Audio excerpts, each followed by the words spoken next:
अभी मार्केट में मैंने सुना है कि एस्ट्रोलॉजी में बहुत बड़ा स्कैम चल रहा है। मेरा एक दोस्त है, उसने है ना चैट जीपीटी खोला लैपटॉप पे और आईपैड पे उसका ये चल रहा था, इंटरव्यू चल रहा था, तो वो तो सब आंसर्स उसने दे दिया और उस ऐप में उसका रजिस्ट्रेशन हो गया as astrologer, as an astrologer. जबकि उसने सारा आंसर चैट जीपीटी से दिया। एब्सोल्युटली कि क्या 2 मिनट में किसी की कुंडली देख के उसके जिंदगी के बारे में, उसकी जीवन के बारे में कुछ बता सकते हैं क्या? देखो किस लेवल पे स्कैम कर सकते हैं लोग। एक टैक्टिक है फियर मॉन्गरिंग करके। इसमें ऐसा होता है कि आपको डरा डरा के आपके जेब से पैसा निकालेंगे।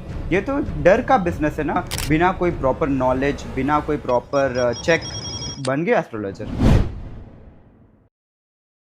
द शुभुक शो में आपका स्वागत है। आज इस पॉडकास्ट में हम बात करेंगे संजय लूनिया जैन से। और हमारे Sanjay Luniya Jain 2 time TEDx speaker है और इन्होंने 30 से ज़्यादा बुक्स घोस्ट राइटिंग की है। इसके अलावा ये मैनेजिंग डायरेक्टर है एंड गेम कंपनी के। तो इसी के साथ चलिए शुरू करते हैं हम इस पॉडकास्ट को और मिलते हैं संजय लूनिया से। Thank you so much Shubham ji for inviting me on this podcast. मुझे बहुत अच्छा लगा कि आपने एज ए गेस्ट इनवाइट किया और आपको ऐसा लगा कि मैं कुछ शेयर कर पाऊँगा आपके ऑडियंस के साथ, कुछ वैल्यू ऐड ऑन कर पाऊँगा, इसलिए दिल से शुक्रिया। जैसा हमने स्टार्टिंग में बात की थी कि हम एस्ट्रोलॉजी के बारे में स्पेसिफिक बात करेंगे। ओके, सो अभी मार्केट में मैंने सुना है कि एस्ट्रोलॉजी में बहुत बड़ा स्कैम चल रहा है। तो आप थोड़ा सा उस स्कैम के बारे में खुलासा करेंगे कि वो क्या चीज़ है मार्केट में अभी। मेरा एक दोस्त है, जैसे मैं लॉ कर रहा हूँ तो मैं 5th ईयर ऑफ लॉ में हूँ, तो उसको है ना पैसे कमाना था। अभी सबको पैसे कमाना है, अनएम्प्लॉयमेंट बहुत ज़्यादा हाई स्केल पे है इंडिया में। तो उसने एक एस्ट्रोलॉजी ऐप पे, जिसका नाम मैं नहीं बताना चाहूँगा, उसने है ना सोचा कि मैं एक एस्ट्रोलॉजर जैसे रजिस्ट्रेशन करा लूँ और अगर पैसे बने तो अच्छी बात है, मतलब महीने का 15-20 हज़ार समथिंग। अच्छा। तो उसने है ना चैट जीपीटी खोला लैपटॉप पे और आईपैड पे उसका ये चल रहा था, इंटरव्यू चल रहा था। तो इस बंदे ने, जैसे वो इंटरव्यूज़ में क्वेश्चंस आ रहे थे, तो चैट जीपीटी में टाइप करके उसने जवाब दे दिए और वो उस एस्ट्रोलॉजी ऐप में उसका रजिस्ट्रेशन भी हो गया। मतलब वो रजिस्ट्रेशन हो गया उसका? हो गया फेक पूरा? पूरा फेक। मतलब उसने चैट जीपीटी से उठा के उस ऐप में डाल दिया और खुद का रजिस्ट्रेशन कर करेक्ट। लिया अभी एज ए। अभी जो सवाल पूछे थे एज एन इंटरव्यूअर, तो सवाल ऐसे थे कि कि मूलांक क्या होता है, भाग्यांक क्या होता है, अच्छा। कौन सा प्लैनेट कब होता है, कैसे होता है। तो ऐसे ऐसे सवाल, तो बहुत ही इजी सवाल है, बहुत ही आसान सवाल है। ड्राइवर नंबर, कंडक्टर नंबर और ये सब, ये तो अच्छा। काफ़ी इजी बेसिक सवाल है। तो इतने बेसिक सवाल पूछा कि चैट जीपीटी को ऑलरेडी पता था उनके आंसर, बिकॉज चैट जीपीटी के पास आज तो ओपन एलएलएम है ना, सबसे बिगेस्ट एलएलएम है लार्ज लैंग्वेज मॉडल्स में।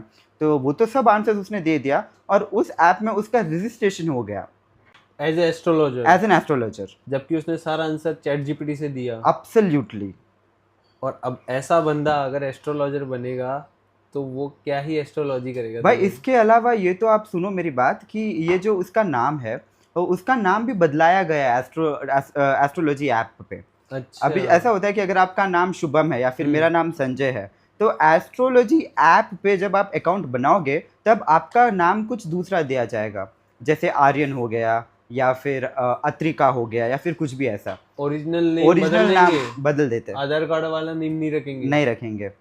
इतना फर्जीवाड़ा? हाँ, मतलब नाम बदल देते हैं। अभी आपका नाम अगर शुभम है तो उस ऐप में आपका नाम होगा सोचो आर्यन हो गया या फिर कुछ भी ऐसे नाम, रोहित हो गया या फिर किशु हो गया, मतलब कुछ भी हो सकता है आपका नाम वहाँ पे। और ऐसा है कि वहाँ पे जब मेरे दोस्त के एक्सपीरियंस था तो उसने बताया कि 2-2 मिनट के फ्री के कॉल्स आते हैं पहले, और 2 मिनट में यू हैव टू आंसर। अभी कोई भी एस्ट्रोलॉजर जो इस वीडियो को देख रहा है, in the comment box put your opinion out कि क्या 2 मिनट में किसी की कुंडली देख के उसके ज़िंदगी के बारे में, उसकी जीवन के बारे में कुछ बता सकते हैं क्या? और सबसे बड़ा फर्जीवाड़ा तो ये है कि लोग सोचते हैं कि हम 200-300 रुपए खर्च के पूरी ज़िंदगी का है ना कच्चा चिट्ठा खुलवा देंगे एक एस्ट्रोलॉजर के पास। तो वो 15 मिनट, 20 मिनट, आधे घंटे तक एस्ट्रोलॉजर के साथ बात करते हैं। तो ये जब मुझे पता चला, आई वाज लाइक एस्ट्रोलॉजी कम और साइकोलॉजी ज़्यादा चल रही है वहाँ पे। अच्छा। तो उस दोस्त का जो एक्सपीरियंस था वो बहुत ही इंटिमिडेटिंग था मेरे लिए, कि देखो किस लेवल पे स्कैम कर सकते हैं लोग। मतलब बिना बिना कोई प्रॉपर नॉलेज, बिना कोई प्रॉपर चेक, बिना सर्टिफिकेशंस के चेक बन गया एस्ट्रोलॉजर। मतलब जो ऑनलाइन जितनी भी एस्ट्रोलॉजी की एप्स है, इनमें जो पीछे बैठे हुए एस्ट्रोलॉजर है वो सभी फर्जी है एक तरह से। ट्रैश है। ट्रैश एकदम इसके कचरा है। अलावा इसके उपरांत उनमें तो ये कॉन्ट्रैक्ट में ये भी होता है, मेरा दोस्त बोल रहा था मुझे, कि अगर आप एक एस्ट्रोलॉजी कंपनी के साथ काम कर रहे हो तो दूसरी एस्ट्रोलॉजी कंपनी के साथ आप काम नहीं कर सकते। अच्छा। हाँ, उनके कॉन्ट्रैक्ट में ये सब लिखा हुआ होता है, तो आपको साइन करना पड़ता है वहाँ पे, तभी आप एज एन एस्ट्रोलॉजर जा सकते हो उस ऐप पे। नहीं तो फिर सब लोग हर जगह हो जाए तो फिर ऐप के भी इश्यूज होते हैं। ये तो ठीक है, ये तो सरफेस की चीज़ है। और मैं अगर बताऊँ कि आपने for example A B C, ये 3 एस्ट्रोलॉजी ऐप्स के नाम है, ठीक है, ए बी सी। अगर आपने ए यूज़ किया हुआ है, ए एस्ट्रोलॉजी ऐप, अच्छा। ओके, तो जब आप बी के पास जाओगे, दूसरे एस्ट्रोलॉजी ऐप के पास, तो उधर आपको लिखे आएगा, if you are an astrologer, तो आपको वहाँ पे दिखेगा कि ये बंदा ए के पास ऑलरेडी सर्विस ले चुका है और ये हमारे पास अभी आया है। अच्छा। इतना टेक्नोलॉजी, इतना ट्रैकिंग, इतना ज़्यादा डेटा यूज़ किए हो रहा है, इतना ज़्यादा डेटा का यूसेज हो रहा है। मतलब वो लोग पूरा इतना बड़ा स्कैम कर रहे हैं। एक तो बैकएंड में फर्जी एस्ट्रोलॉजर को बैठा रहे हैं, फर्स्ट थिंग इज दैट। और दूसरी चीज़ ये है कि वो तुम्हारा डेटा भी सेल कर रहे हैं दूसरी कंपनीज को, एब्सोल्युटली, है ना। एब्सोल्युटली। पूरा बहुत बड़ा स्कैम चल रहा है। और यहाँ इंटरनेट पे लाइक 90-95% कंपनीज ऐप्स जो है वो पूरा ऐसे ही काम कर रही है। एब्सोल्युटली, मेरे को है ना, मैंने कई बार इनके पास कंसल्टेशन लिया हुआ है, क्योंकि भाई जीवन में बहुत सारी सिचुएशंस होती है, कभी कभी कुछ एक होप चाहिए। तो एक तो एस्ट्रोलॉजिस्ट तो ऐसे मिल गए मुझे कि इतना डरा दिया मुझे, इतना डरा दिया कि आई वाज लाइक, इतनी सारी, मतलब मेरी ज़िंदगी अच्छी चल रही थी, बट उन्होंने फियर मॉन्गरिंग, एक टैक्टिक है फियर मॉन्गरिंग अच्छा। करके। इसमें ऐसा होता है कि आपको डरा डरा के आपके जेब से पैसा निकालेंगे। तो अच्छा। अगर आप 5 मिनट की कॉल बुक करते हो, I think it cost around 180 rupees, 100 rupees. उस अच्छा। 5 मिनट के कॉल में आपको इतना डराया जाएगा, शुभम जी आप नहीं मानोगे, इतना डराया जाएगा कि आप 60 मिनट्स की कॉल बुक कर लोगे, oh my God. Using this tactic called fear mongering. अभी इस ऐप में अगर मैं जाके अपना अकाउंट बनाना चाहूँ तो मैं भी अपना अकाउंट बना सकता हूँ, ऐसा? एब्सोल्युटली, कोई सर्टिफिकेशन की एज ऑफ नाउ कोई सर्टिफिकेशन की रिक्वायरमेंट नहीं है, क्योंकि मेरे दोस्त ने रिसेंट 3-4 मंथ्स के पहले ही उसने अकाउंट बनाया था। नो सर्टिफिकेशन रिक्वायर्ड, कुछ ज़्यादा बैक एंड चेक नहीं है।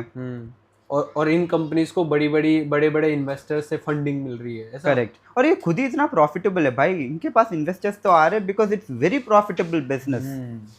डर के सहारे जितने भी बिजनेसेस हो रहे हैं, दे आर एक्सट्रीमली प्रॉफिटेबल। ये तो डर का बिजनेस है ना। अगर आपको बता दो कि आपके ऊपर कुछ बड़ी आपत्ति आने वाली है, आपका बड़ा एक्सीडेंट होने वाला है, तो आप 100% ये ट्राई करोगे कि कैसे बचूं मैं इससे, या फिर ऐसा क्या कर दूं, या कैसे उपाय कर दूं मैं। और 5-6 मिनट में आपको ऐसे ऐसे उपाय दे देंगे वो, कि या तो बहुत ही ज़्यादा जेनरिक होंगे, या फिर वो है ना, सिर्फ आपको एक प्लेसिबो इफेक्ट के लिए, प्लेसिबो यानी आपके माननीय विश्वासों के साथ खेलते हुए, कि ये ओरिजिनल दवाई नहीं है, परंतु इसको लोगे तो आप ठीक हो जाओगे। तो ये प्लेसिबो इफेक्ट यूज़ करते हुए भी बहुत सारी चीज़ें वो बोलते हैं जो है ना बहुत हानिकारक हो सकता है समटाइम्स। तो ये मेरे सब दोस्त का एक्सपीरियंस था विद द एस्ट्रोलॉजी ऐप्स।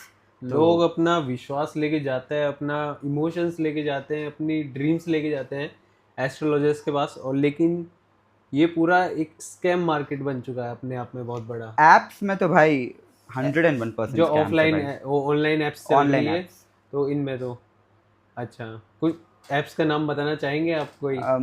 मेरी ज़िंदगी मेरे लिए बहुत प्यारी है। मैं ऑलरेडी ऐसे पेशे में हूँ, बायोग्राफी राइटिंग में, जिसमें ऑलरेडी बहुत सारी तलवारें हमेशा कंधों पे रहती है, तो एक और तलवार मैं नहीं लेना चाहूँगा।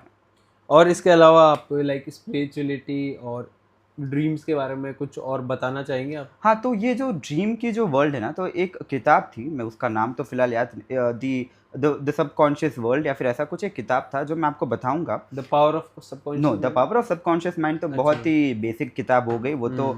ऐसे 99 रुपीज़ में बिक रही, और sometimes it's like 5 books 500 rupees and all these things. इसके उपरांत there is this one book which speaks about कि जब आपकी मृत्यु हो जाती है तब आप कहाँ जाते हो, और जैसे कि आप जब नींद लेते हो तब क्या होता है, या फिर आप तब क्या करते हो। तो उस बुक में एक मान्यता है कि जैसे आप सोते हो तो आपके जो पूर्वज है वो आपसे कनेक्ट होते हैं जब हम सोते हैं तब। और वो ऐसा कैसे होता है? हमारे पूर्वज हमको गाइड करते हैं इन द स्लीप। तो जब भी आप किसी स्ट्रेसफुल सिचुएशन में हो, या फिर कोई ऐसी सिचुएशन में हो जिसमें आपको डिसीजन लेना हो, तो अक्सर इंग्लिश में ये कहा जाता है स्लीप ओवर इट और स्लीप ऑन इट। तो ये एक ऐसी चीज़ है कि जब आप सोते हो, फॉर एग्जांपल बहुत स्ट्रेस जो आप पूरे दिन आपको है ना कोई पूरे दिन स्ट्रेस लगी रहती है, बहुत सारे सवाल जवाब होते हैं और बहुत सारे क्रिटिकल डिसीजंस लेने पड़ते हैं आपकी ज़िंदगी के लिए। जब आप कोई डिसीजन ना ले पाए या फिर निर्णय ना ले पाए, तब आपको उस डिसीजन को दिमाग में रखते हुए सो जाना है। आप जब सोते हो तब आपकी जो मानसिक तरंगे हैं वो आपके पूर्वजों से लिंक हो जाती है। अच्छा। और वो आपको गाइड करते हैं from the other world. Other world. Yes. तो अधिकतर ऐसा होता होगा कि जब आप सोते हैं, हम एज ए ह्यूमन, हम जैसे मानव है, हमारी अप टू 1/3 ऑफ ज़िंदगी सिर्फ सोने में निकल जाती है। तो सोना ऐसी चीज़ है, स्लीप ऐसी चीज़ है जिसको कोई भी टेक्नोलॉजी, कोई भी साइंस अभी तक रिप्लेस नहीं कर पाया है। आप कितनी भी एवोल्यूशन देख लो, 6 to 8 आवर्स ऑफ स्लीप को कोई भी टेक्नोलॉजी 3 to 4 आवर्स पे प्रॉमिस नहीं कर सकती। एग्जैक्टली। बिकॉज हम ऐसी है कि जो भी चीज़ें बॉडी के लिए रिक्वायर्ड है, हम लोग अगर एवोल्यूशन देखें तो पहले हम लोग झुक के चला करते थे, तो जिससे हमारे हाथ और पैर दोनों ज़मीन पे रहते थे और हम ज़मीन पे है ना अच्छी खासी दौड़ भी सकते थे और चढ़ाई भी कर सकते थे। पर जैसे एवोल्यूशन हुआ तब हमारा पोस्चर थोड़ा स्ट्राइट हुआ और वो चीज़ें नहीं करनी थी, वो चीज़ें हमारे लिए नहीं बनी थी, इसलिए अपना पोस्चर स्ट्राइट हुआ। बट उस टाइम भी और अभी भी जो स्लीप का रिक्वायरमेंट है वो उसी का रहा है, 6 to 8 आवर्स। अच्छा। तो इसको हम लोग ये मान सकते हैं कि दिस इज समथिंग जो नेचर ने हमारे लिए बनाया है as a medicine to heal जो भी ऑर्गन्स है अपने बॉडी के, जो भी थॉट्स है अपने बॉडी के, टू हील देम। और ये जो हीलिंग का पावर आता है दैट कम्स जो अपने पूर्वज होते हैं वो अपन को गाइड करते हैं। इसलिए पितृ का बहुत ही ज़्यादा महत्व है इंडियन भारतीय संस्कृति में। पितृ बुलाते हैं उनको और पितृ दोष भी होता है बहुत लोगों को। तो ये एक बहुत बड़ी मान्यता है और इसके लिए इस पे वेस्टर्न स्टडीज़ भी अभी हुई है। पितृदोष और पितृ के रिलेटेड बहुत सारी चीज़ें हैं, बहुत सारे शास्त्र हैं अपने हिंदू माइथोलॉजी में और कल्चर में। अच्छा। परंतु वेस्टर्न स्टडीज़ भी अभी उस पर की जा रही है कि कैसे एंसेस्ट्रल लिंक्स से हम अपनी ज़िंदगी का एक रोड मैप बना सकते हैं। जैसे कि फॉर एग्जांपल आपका एक डीएनए हो गया, तो अभी जैसे अब हम लोग कुंडली निकालते हैं इन एस्ट्रोलॉजी, तो आपके डीएनए का अगर हम लोग जेनेटिक रिपोर्ट्स निकालें तो हम ये भी बता पाएंगे कि आपको किस एज पे कौन सी बीमारी आएगी। इतना डीप में जाके? इतना डीप में। और वो भी एग्जैक्टली कि इस एज में अगर आपने ये कंटिन्यू किया, मतलब आप जो regular day to day activity continue कर रहे हो वो हो सकता है आप कर भी रहे हो नहीं भी कर रहे हो। फॉर एग्जांपल किसी को दिल्ली में रहना इटसेल्फ इज अ वेरी बहुत हार्मफुल चीज़ है। मतलब कोई दिल्ली में रह रहा है फॉर अ लॉन्ग टाइम और उनके जो जीन्स है तो they are having the cancer और लंग कैंसर और एनीथिंग एज अ सॉर्ट। तो जब हम लोग डीएनए टेस्ट के लिए जाते हैं, जीनोम टेस्ट होता है वो, तो you will get to know कि इस साल ये बीमारी आपको हो सकती है। अच्छा। अच्छा, बीच में अपन जब नींद की बात कर रहे थे तो आपने बीच में एक वर्ड मेंशन किया था कि पितृदोष जो रहता है। तो एग्जैक्टली आप थोड़ा सा एक्सप्लेन कर सकते हैं कि ये पितृदोष क्या है? देखो मैं एक्सपर्ट नहीं हूँ इसके बारे में, बट मैं आपको एक चीज़ बता सकता हूँ कि जब हम हमारे पितरों को भूल जाते हैं तब एक पितृदोष करके एक चीज़ जो लगती है, हम हमारे इर्द गिर्द जितने भी लोग हैं हम मिलते हैं लगभग 2 से 3 हज़ार लोग अपनी ज़िंदगी में, बट याद रहते हैं सिर्फ गिने चुने 150 लोग। और अगर उन 150 लोगों में भी अगर आपके दादाजी, नाना जी या परदादाजी नहीं है तब फिर वो आपको है ना, तब आपको पितृदोष का एहसास होगा। अच्छा। इसके बहुत सारे अन्य ऑब्जेक्टिव्स भी होते हैं जिसपे सिंस मेरा कोई सब्जेक्ट मैटर एक्सपर्टाइज नहीं है तो मैं इस पे इतना विवरण में डिस्कस नहीं करना चाहूँगा। परंतु मेरी ये मान्यता है कि जब हम लोग पूर्वजों को मान नहीं देते या फिर उनको भूल जाते हैं तब पितृदोष लगने की संभावना है। तो आपने कभी इस चीज़ को आपके लाइफ में यूज़ किया है कि जो सपनों में आपके किसी ने आके बोला और आपने उस चीज़ को फॉलो किया? यस, ये मेरे साथ हुआ था। बहुत इंटरेस्टिंग चीज़ होगी ये। मैं अभी 5th ईयर लॉ स्टूडेंट हूँ, मतलब मैं लॉ कर रहा हूँ और BLLB 5th ईयर में हूँ, करेक्ट? तो पिछले 5 सालों से मुझे एक ही सपना आ रहा है जो वीकली 2-3 बार मेरे सपनों में आता था कि मैं 10th क्लास में हूँ और मैं फिज़िक्स एग्ज़ाम लिख रहा हूँ और मुझे कुछ नहीं आता है और इसलिए मैं एग्ज़ाम बहुत अच्छी नहीं दे पाया। ये मेरे को ये एग्ज़ाम लिखते हुए 2017-18 में मैंने एग्ज़ाम दी थी। अच्छा। वो अभी तक वो पल मुझे याद है कि मैं एग्ज़ाम हॉल में बैठा हूँ और रोज़ मेरे सपनों में आता है। वीकली ट्वाइस थ्राइस फिक्स है।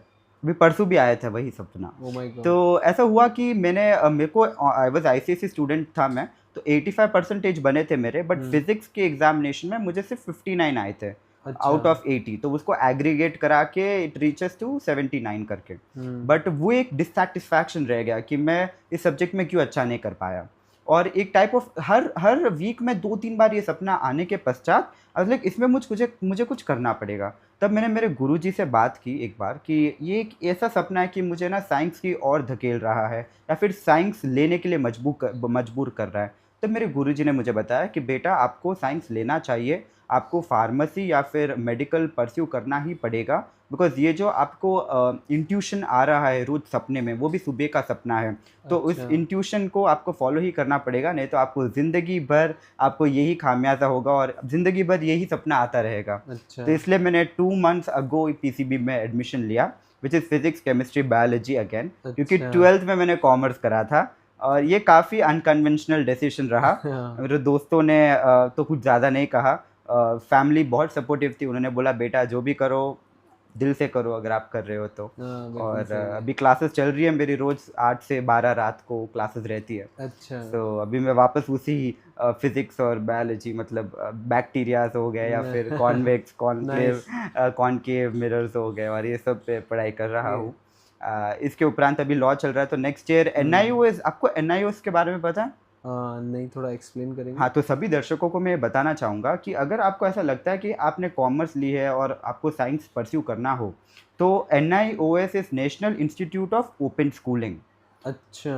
ओके, तो इसमें क्या होता है, 11th 12th अगर आपने पास कर ली हो किसी भी स्ट्रीम में, अच्छा। आपको अगर वापस किसी दूसरी स्ट्रीम में पास करनी हो, तो with in an year you can write exam और आपको 12th का सर्टिफिकेट अगेन मिल जाएगा। 11th और 12th दोनों का एक ही साल में मिल जाएगा। अच्छा। ये बहुत ही अच्छी चीज़ है, Nice बहुत है ही तो। सपोर्ट, बहुत ही इम्पोर्टेंट और बहुत ही रिस्पेक्टफुल चीज़ है बाय द गवर्नमेंट, कि ओपन स्कूलिंग के माध्यम से अगर आपने 10th की भी, अगर आपने 9th तक पढ़ा है और 10th के एग्ज़ाम किस किस कारणवश नहीं लिख पाए, वो भी उसमें ना आपको एक सॉल्यूशन देते हैं वो, कि आप वापस अपीयर कर सकते हैं एग्ज़ाम के अच्छा, लिए। अच्छा, अच्छा।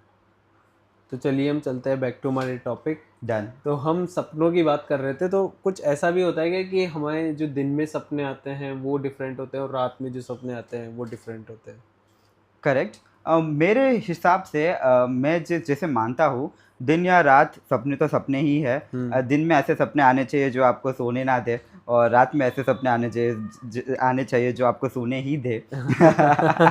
ये भी बहुत स्ट्रेट फॉरवर्ड बोल दिया। काफ़ी ठीक है।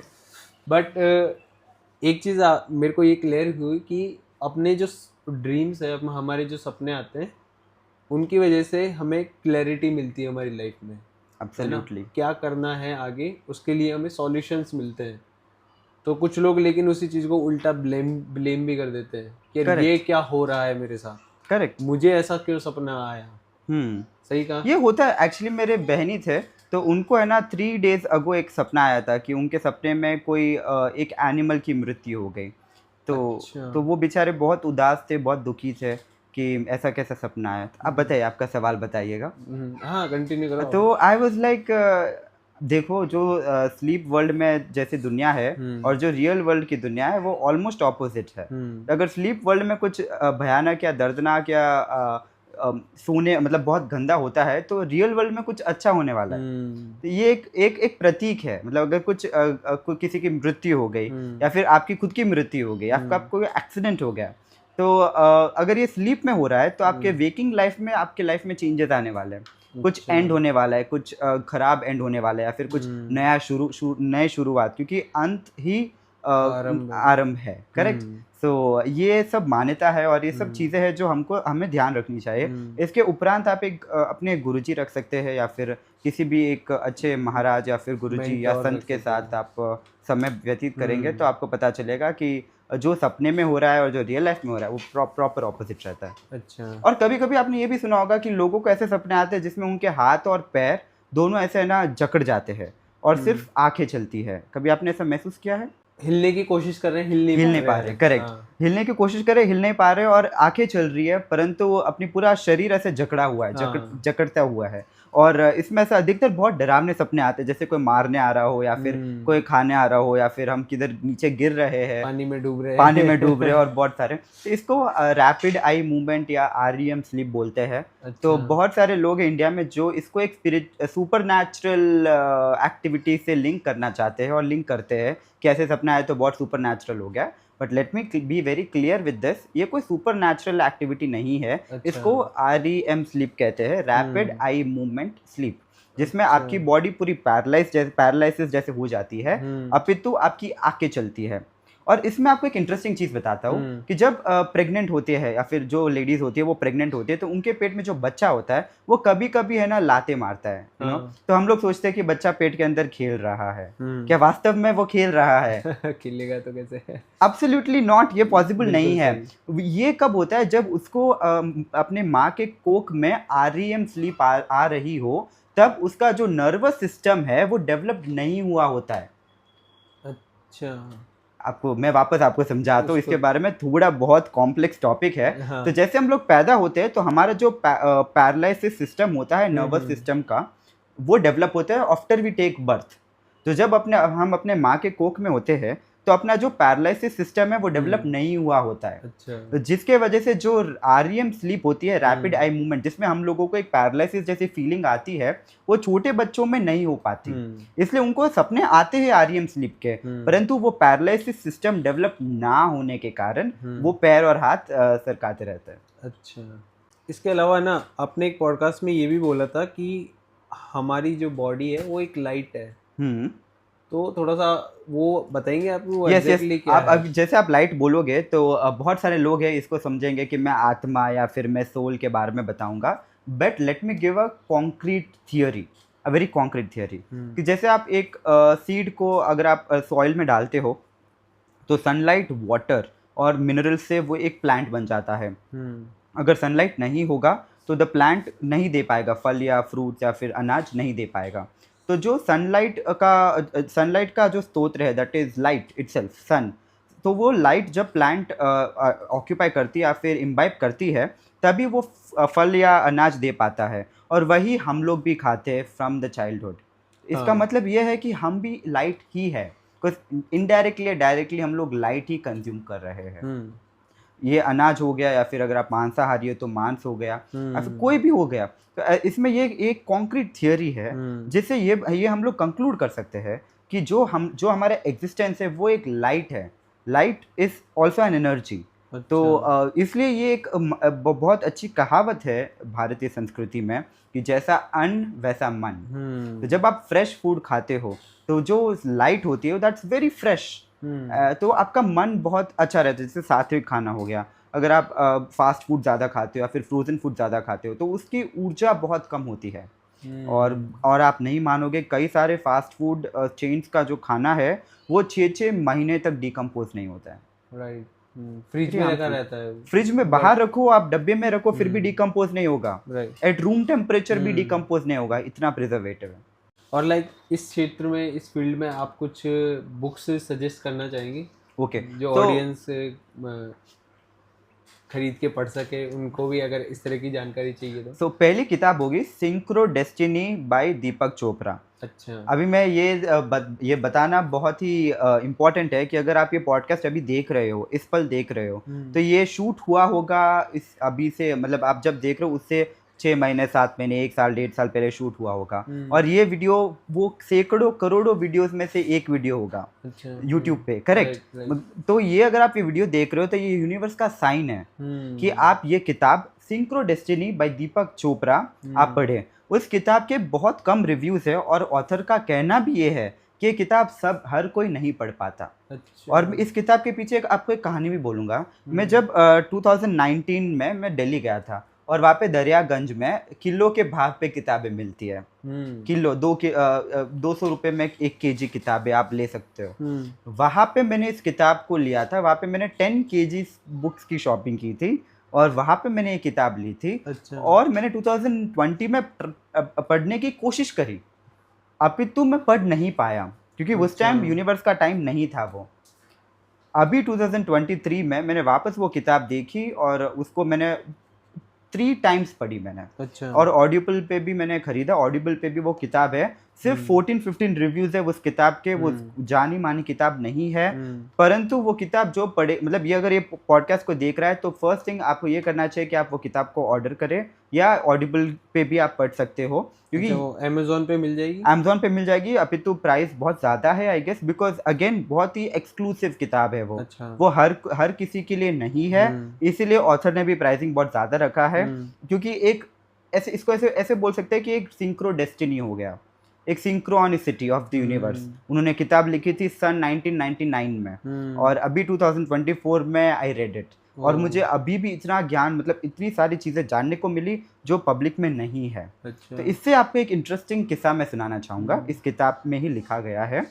इससे पहले मैं आपको बता दूं कि अगर आपको ये किताब पढ़नी है, पढ़ नहीं सकते, तो अगर आपको ये किताब सुननी है तो आप ऑडिबल डाउनलोड कर सकते हैं। आपको बुक का लिंक और ऑडिबल का लिंक, दोनों का लिंक आपको डिस्क्रिप्शन में मिल जाएगा। वहाँ से जाकर आप, अगर आप ऑडिबल पे सुनना शुरू करते हैं, अपना फर्स्ट टाइम अकाउंट बनाते हैं, तो आपको 2 मंथ का फ्री सब्सक्रिप्शन भी मिलेगा। तो लिंक डिस्क्रिप्शन में, आप वहाँ जाकर चेक कर सकते हैं। इसी के साथ हम आगे बढ़ते हैं। एक इसमें एक इम्पॉर्टेंट, एक बहुत अच्छी घटना है जो मैं आपको बताना चाहूँगा, जिससे जो ऑडियंस है वो भी प्रेरित हो टू रीड द बुक।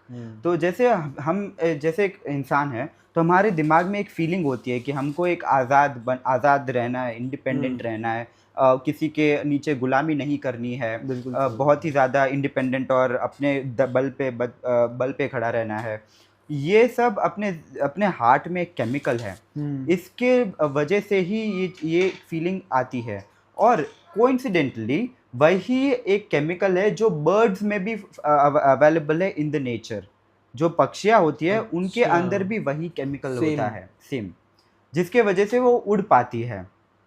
तो हमारा जो उड़ने का फीलिंग है, जो अपने हार्ट से अराइज होता है या हार्ट से निकलता है, दिल से निकलता है, वो उस केमिकल के द्वारा ही निकलता है जो ऑलरेडी पक्षियों में मेंशन्ड है, जहाँ वो है ना उड़ पाती है, जिसके वजह से वो उड़ पाती है। वो केमिकल अपने अंदर नहीं हुआ तो हमारा हार्ट काम नहीं करेगा, और अगर बर्ड्स के अंदर नहीं हुआ तो वो उड़ नहीं पाएंगे। अच्छा। हाँ, तो ऐसी बहुत सारी चीज़ें हैं जो ये किताब सिंक्रो डेस्टिनी में ये समझाती है कि हम ऐसे ह्यूमन कितने सारे कोइंसिडेंसेस का नतीजा है, कितने सारे कोइंसिडेंसेस लगे होंगे ताकि हम आज ये जो ग्लास रखा है यहाँ पे, जो पानी है उसके अंदर, जो टेबल है यहाँ पे, इसका जो वुड है वो कितना साल पुराना होगा, और कितना इलेक्ट्रॉनिक चीज़ है, और ये सब चीज़ है। तो एक ऐसा सिंक्रो डेस्टिनी आपको समझाएंगे वो कि आपको अपनी लाइफ में एक स्पॉन्टेनियस मैनिफेस्टेशन हो सकता है। मतलब बहुत इजीली चीज़ें मैनिफेस्ट हो सकती है। तो वो ट्रिक अगर आपको जानना है तो आप वो किताब ज़रूर पढ़िएगा। अच्छा, एक चीज़ मुझे मैनिफेस्टेशन से एक चीज़ और याद आती है कि एक कॉन्सेप्ट रहता है जैन धर्म में, अनेकांतवाद। तो थोड़ा सा आप उसको एक्सप्लेन करेंगे, वो क्या चीज़ है, अगर आप उसके बारे में जानते हैं? शॉर्ट। तो जैसे मैं पेशे से बायोग्राफर हूँ, तो मैं बहुत सारी बायोग्राफीज लिखता हूँ। अच्छा। बायोग्राफर वो कहलाता है जो एक महान हस्ती के या फिर एक सोशल वर्कर के घर पे जाके उनकी कहानी सुनते हुए उसको एक अच्छी किताब में लिखते हैं, करेक्ट, उसको एक बायोग्राफर बोलते हैं। तो इसमें क्या होता है कि कभी कभी तो जिस पर्सन के बारे में हम लिख रहे हैं वो जिंदा होते हैं, तो वो अपनी सच्चाई वो खुद बता देते हैं। अभी तो थोड़ी सिचुएशंस में ऐसा होता है कि वो अभी एग्जिस्ट नहीं करते, या फिर उनका देहांत हो चुका हुआ होता है। इस केस में जब हम लोग रिसर्च करते हैं और इंटरव्यूज करते हैं लोगों के साथ, अच्छा। तो ऐसा हो जाता है कि अलग अलग लोगों के पास अलग अलग चीज़ें होती है कहने के लिए। जैसे आप है शुभम जी, तो आपको अगर मैं पूछ लूँ कि उनकी मृत्यु कैसे हुई, तो आप मुझे 10 कारण दोगे, और उनके अगर बेटे से पूछ लिया मैंने तो वो 5 और कारण देंगे, उनकी माता जी से पूछा तो वो और अलग कारण देंगे। भी जब ऐसी इतनी सारी चीज़ें हमारे पास आ जाए, तब हम किस सच को सच मानेंगे और किस सच को नकार देंगे? एक बहुत बड़ा मोरल क्वेश्चन है, बहुत बड़ा मोरल क्वेश्चन है डे टू डे लाइफ, मेरी लाइफ में। तो इसलिए हम लोग एक प्रिंसिपल है जैनिज्म का जिसको बोलते हैं अनेकंतवाद।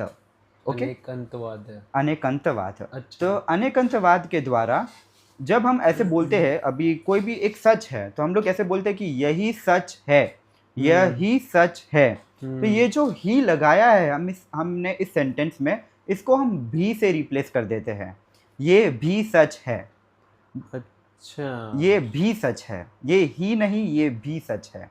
तो ये कॉन्सेप्ट से ऐसा हो जाता है कि जो मॉरल डायलेमा होता है वो क्लियर हो जाता है। फिर हम लोगों को पता चल जाता है कि सब कुछ सच भी है, सब कुछ सच नहीं भी है, बट ऐसा नहीं है कि एक ही सत्य है और एक ही सत्य के राह पे चलना पड़ेगा।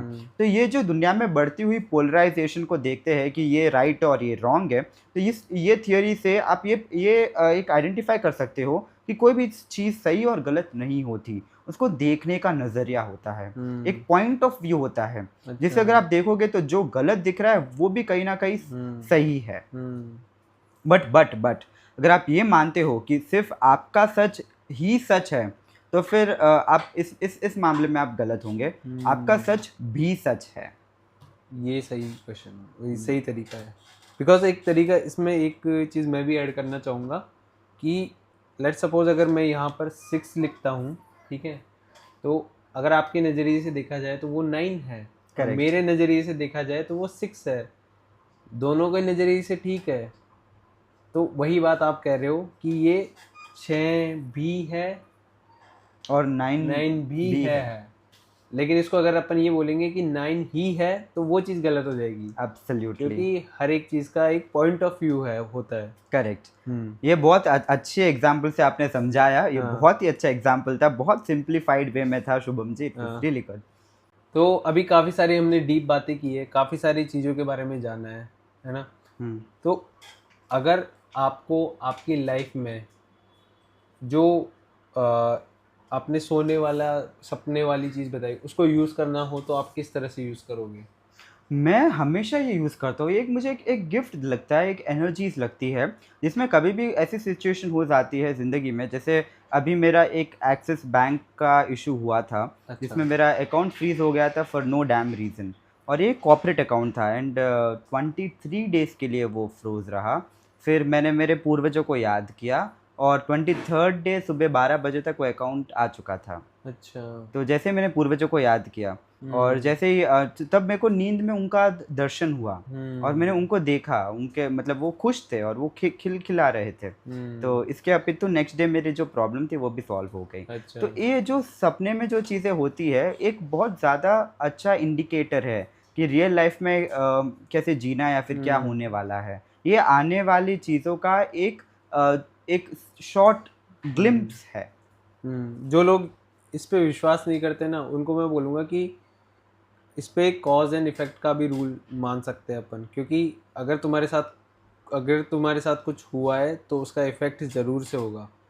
तो एक वो भी अपन कह सकते हैं। और जो इस पे नहीं मानते, मैं आपको ये भी बताता हूँ, उनके लिए भी बताता हूँ। वॉट एवर यू थिंक, जो रात को आप सोने से पहले जो सोचते हो, 90% आपके सपने उसके इर्द गिर्द होते हैं। अच्छा। आपको चाहे तो आज आप एक स्नेक के बारे में डॉक्यूमेंट्री देख लो, 1 घंटे की डॉक्यूमेंट्री देख लो सोने से पहले। 90% ऑफ टाइम्स आपके सपने में भी स्नेक आएगा। नेक्स्ट डे सुबह आप बोलोगे मेरे को गोगोई भगवान के दर्शन हो गए सपनों में। एक चीज और बोली जाती है। मैं बोल रहा हूँ, मैं पोलराइजेशन नहीं करता, मैं तो दोनों भागों के बारे में बोलता हूँ। एक चीज मैं इसीलिए मैं ज्यादातर लोगों को इंस्टाग्राम पर मैं ये बोलता हूँ कि ग्रेटिट्यूड करना बहुत इंपॉर्टेंट है हमारी लाइफ में। करेक्ट। क्योंकि जब ग्रेटिट्यूड करते हैं तो हम सोने से पहले ऑटोमेटिकली उन अच्छी चीज़ों को याद करते हैं जो हमारी लाइफ में हुई है। तो हमें अच्छी चीज़ों के ही सपने आते हैं और फिर अच्छी चीज़ें ही घटित होती है। तो कुछ ऐसी भी चीज़ें काम करती है। करेक्ट है ना। एक पक्ष मैं कभी नहीं लेता, मैं दोनों पक्ष के बारे में बोल देता हूँ। मैं दोनों पक्ष मतलब अनेकंतवाद अगेन यहाँ पे वर्क करता है। तो अधिकांश ये भी होता है, बहुत लोगों के साथ मैंने देखा हुआ है। और इसके उपरांत 6 से 8 घंटे सो, चाय कॉफ़ी आफ्टर 4 o'clock मत पियो। That's basic to improve your quality of sleep, irrespective आप विश्वास रखे या ना रखे इन दूसरी चीज़ों। मौत के बारे में क्या ख्याल है आपका? मौत मुझे ऐसा लगता है कि जब आपने जन्म लिया था, आपको याद है कि आपने जन्म लिया था? आपको याद है? नहीं है। आपको याद है? नहीं, आपके माता जी के कोख से आप निकले थे, आपको याद है? नहीं याद। तो फिर आप कैसे कह सकते कि आपकी मृत्यु हुई है जब आपको आपका जन्म याद नहीं है?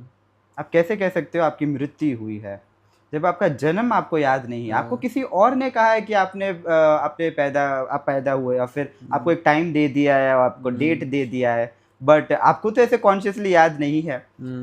तो आत्मा अमर है, दैट्स इट। हम्म, जब आपको इसका आरंभ नहीं पता तो आप हम्म, अंत कैसे बोल पाओगे? सही बात है। तो जो जो हम कॉन्वर्सेशन अभी कर रहे हैं ये ऑलरेडी हो चुका है, और ये कहीं ना हम्म, कहीं लिखा भी हुआ था, ये होने वाला ही हम्म, था और हो भी चुका है। तो हम्म, हमारी जो जीवन है, हम सिर्फ किरदार हम्म, है, और जो यूनिवर्स का हायर कॉन्शियसनेस है उसके हिसाब से हमारा हम्म, चलन और चाल चलन रहता है। मौत से डर लगता है आपको?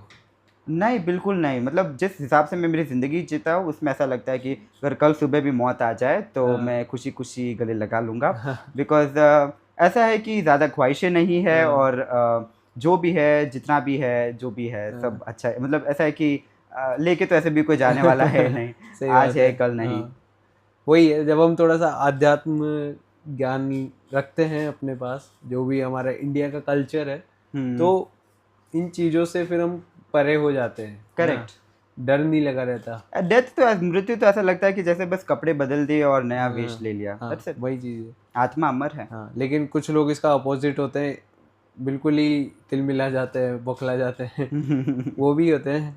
वो ऐसा है ना कि हम जब जवान होते हैं हुँ, तब मृत्यु इतनी जल्दी नहीं आती, बहुत हुँ, बहुत कम आती। तब तब हम बड़ी बड़ी बातें कर लेते हैं कि क्या है, कल एग्ज़ैक्टली। सुबह आ जाए तो बड़ी हुँ, बात नहीं है। और मेरे क्लाइंट्स है जो है ना 80 इयर्स के, 85 इयर्स के, उनको पूछो, फिर अच्छा, आपको पता चलेगा। हाँ। उस एज पे आने के बाद ऐसा ज्ञान देंगे तो अच्छा बहुत लगेगा। अच्छा लगेगा। मैं खुद को कॉन्ट्रडिक्ट कर लिया, हाँ, देखो। सही बात है। हाँ, मतलब बीपीएल अभी हमारे पास एक्सपीरियंस नहीं है, तो हुँ। उनके मुँह से अच्छा हमें लगेगा जिनके हमें पास समय एक्सपीरियंस और है। हमें जीवन की वैल्यू नहीं है, इसलिए हुँ, हम ऐसी बातें कर पा रहे हैं। परंतु जिनको वैल्यू पता है, जो एक-एक दिन के मोहताज है, उनसे पूछो राइट। कि मृत्यु क्या है या फिर मृत्यु हुँ, कैसी है करके। बिल्कुल सही। सो आपको याद ही होगा कि जैसे हम लोगों ने डिस्कस किया था regarding the bird and the heart, कि जैसे जो केमिकल बर्ड में होता है वही केमिकल अपने हार्ट में भी है। और अगर आपको ऐसे ज़्यादा किस्से अगर आपको सुनने हैं या फिर अगर आप जानना चाहते हो, तो आप ऑडिबल के द्वारा सिंक्रो डेस्टिनी बाय दीपक चोपड़ा करके एक ऑडियो बुक है, उसको आप परचेज़ कर सकते हो। उसके अलावा इसकी हार्ड कॉपी भी अवेलेबल है इंडिया में, और वो भी आप खरीद सकते हो। पर हुँ, लेट मी टेल यू कि ये जो किताबें आपको आसानी से ऑनलाइन नहीं मिलेगी। हुँ, ऑडिबल पे भी I think it's around 1500 rupees ऐसा कुछ होगा। इसके उपरांत जो हार्ड कवर है या सॉफ्ट कवर है वो भी बहुत कम लिमिटेड प्रिंटेड है इंडिया के लिए। तो अगर आपको अगर पढ़ना है तो go right away and book it right away. अच्छा। ओके, सो इसी के साथ हम इस पॉडकास्ट को यहीं पे विराम देते हैं। फिर मिलते हैं आपको अगले पॉडकास्ट पर। शुभुक शो से रिलेटेड सारे पॉडकास्ट देखने के लिए आप स्क्रीन पे दिए हुए बॉक्स पर क्लिक कर सकते हैं और हमारे अगले पॉडकास्ट को देख सकते हैं। Thank you so much for watching this complete video. Thank you so much, Shubham, for having me thank you. here. It was so much fun talking या to you. Same year. I hope I lovely. didn't bore you. No no, it was interesting. And अगर आपको संजय लूनिया को वापस से podcast पर बुलाना है तो आप कमेंट करके ज़रूर बताएं। हम संजय लूनिया के साथ दूसरा पॉडकास्ट ज़रूर से रिकॉर्ड करेंगे और आपकी ख्वाहिशें ज़रूर पूरी करेंगे।